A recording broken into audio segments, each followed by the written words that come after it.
رمضان کے عشروں کی دعائیں۔ رمضان المبارک کو 3 حصوں یعنی عشروں میں تقسیم کیا گیا ہے اور ہر عشرے کی ایک خاص دعا ہے۔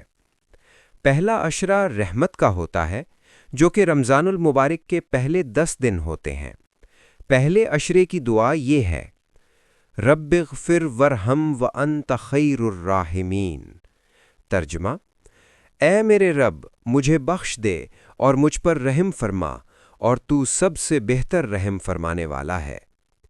دوسرا عشرہ مغفرت کا ہوتا ہے جو کہ رمضان المبارک کے درمیانی 10 دن ہوتے ہیں۔ دوسرے عشرے کی دعا یہ ہے: استغفر اللہ ربی من کل ذنب واتوب الیہ۔ ترجمہ: میں اللہ سے اپنے تمام گناہوں کی بخشش مانگتا ہوں جو میرا رب ہے، اور میں اسی کی طرف رجوع کرتا ہوں۔ تیسرا عشرہ جہنم سے نجات کا ہوتا ہے جو کہ رمضان المبارک کے آخری 10 دن ہوتے ہیں۔ تیسرے عشرے کی دعا یہ ہے: اللہم انک عفو تحب العفو فاعف عنا۔ ترجمہ: اے اللہ، بے شک تو بہت معاف کرنے والا ہے، معاف کرنے کو پسند کرتا ہے، پس ہمیں معاف فرما دے۔